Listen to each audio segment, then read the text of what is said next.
There's an infinite amount of cash at the Federal Reserve. There's an infinite amount of cash at the Federal Reserve. There's an infinite amount of cash at the Federal Reserve. Good morning, Bitcoin. Today is Wednesday, September 20th, 2020. My name is Thomas Hunt, and this is the Thomas Hunt Show. The price of Bitcoin is down 5.26% in the last 24 hours, with a last of 11,384, a high of 12,065, and a low of 11,183. That's $1 for 8,783 Satoshis. Volume was at 6,115 Bitcoins changing hands, quite a lot for a Wednesday. The market continues to lean margin long, with 76% of the market heading that direction.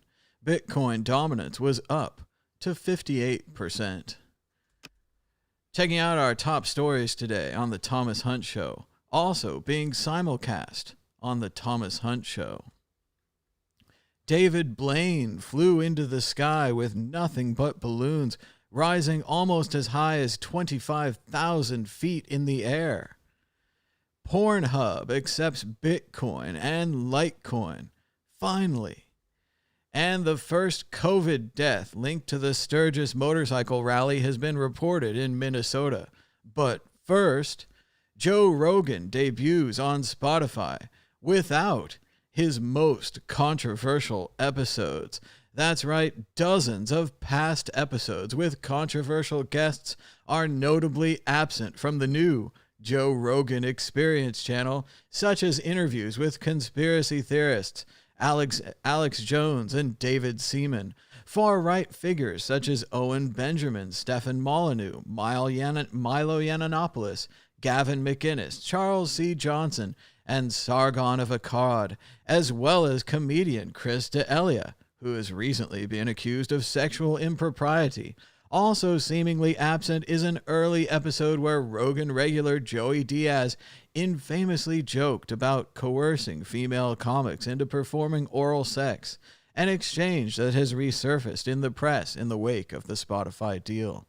A few of the vanished episodes were more perplexing, however, such as an interview with pot activist Tommy Chong.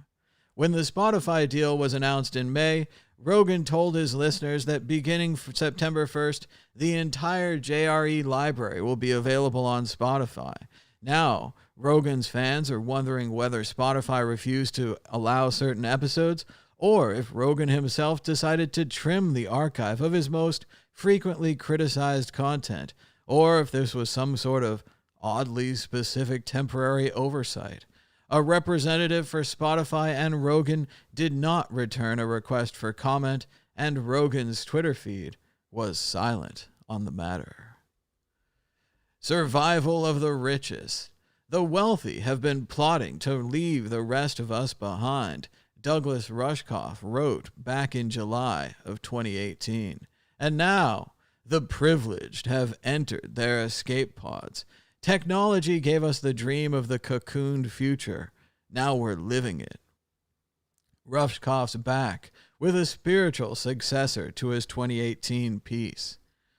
It's pretty amazing as he describes people living in their cocoons, living in their Netflix forever. He says, I don't think these prepper billionaires are aspiring to live in a world depicted in The Walking Dead because they're horrible people, or at least not just because they're horrible people. They're simply succumbing to one of the dominant ethos of the digital age, which is to design one's own personal reality so meticulously that existential threats are simply removed from the equation.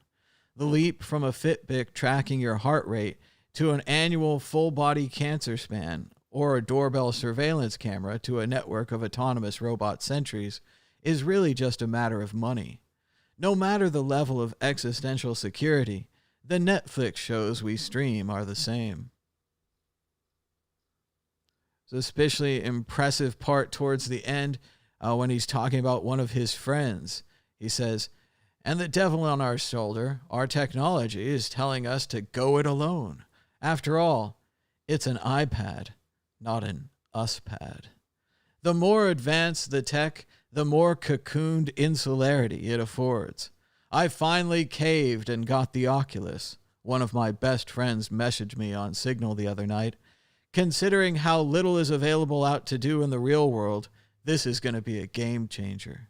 Indeed, in his hermetically sealed COVID-19 inspired techno paradise was now complete. Between VR, Amazon, Fresh Direct, Netflix, and a sustainable income doing crypto trading, he was going to ride out the pandemic in style. Yet, while VRporn.com is certainly a safer sexual strategy in the age of COVID-19 than meeting up with partners through Tinder, every choice to isolate and insulate has its correspondingly negative impact on others. Read more of Douglas Rushkoff's new article on Medium.com. And our top story today for Bitcoin from Cointelegraph: PornHub now accepts Bitcoin and Litecoin. Satoshi Nakamoto would have approved. They'd flirted with some crappy altcoins before, but now they're accepting real cryptocurrencies. As the article reads, PornHub now accepts Bitcoin and Litecoin as payment for its premium services. The company has been accepting something called Verge since 2018, later adding several other cryptocurrencies, but this is its first foray into the major leagues. Pornhub's vice president, Corey Price, said in the press release, "As a leader in adult content with over 130 million visitors a day, Pornhub is excited to now offer two widely used and leading digital currencies for our users.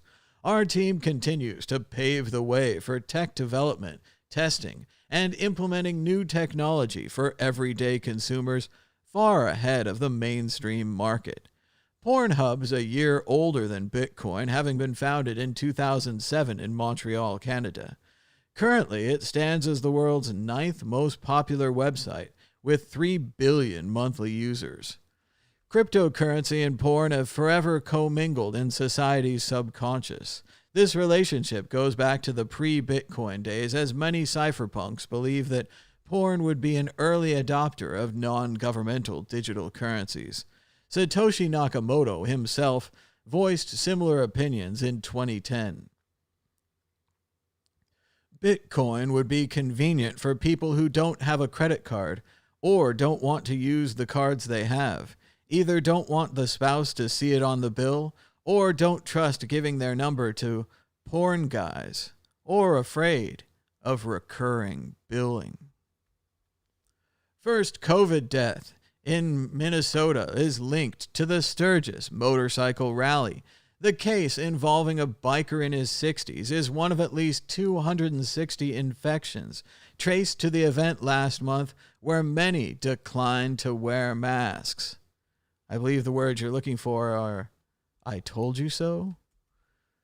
And let's talk a little bit about DeFi. According to Gabriel Shapiro on Twitter, the public good argument for DeFi is incredibly weak. He says, if it's just a public good or software, why does it matter what instance of it people use? It just shows that the DeFi founders want all the benefits of being normal startup founders, with none of the rules or regulations. As he's been saying, it's pure legal arbitrage. After Frank Shapiro posted an interview with Hayden Adams, apparently the head of something called Uniswap. Uniswap has clocked $10 billion in volume, even more than volume than Coinbase itself. But they're working hard because the competition is making them work hard, and they're also courting Wall Street. So once again, they go around the laws, and then they come back to the people with the money and the people with the laws. Check out the interview on theblockcrypto.com. Frank Shapiro.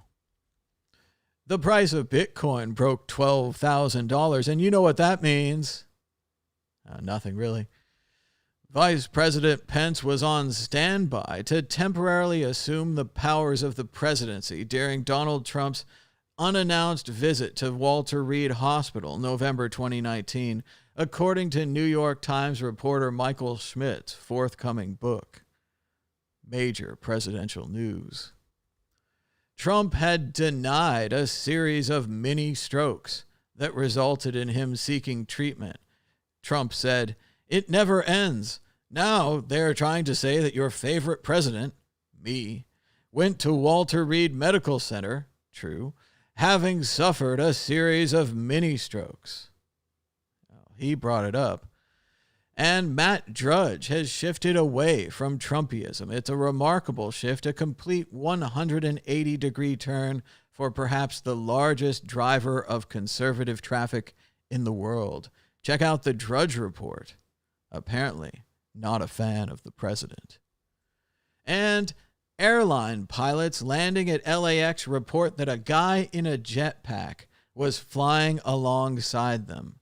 In an era when Congress wants to openly investigate UFOs, a dude flying along an airliner over Los Angeles in a jetpack is still bonkers. But that's the world we live in today, September 2nd, 2020. My name is Thomas Hunt. This has been the Thomas Hunt Show on the World Crypto Network. Checking in with the price of Bitcoin. The price of Bitcoin is down 5% in the last 24 hours, with a last of 11,401, a high of 12,065, and a low of 11,183. That's $1 for 8,771 Satoshis.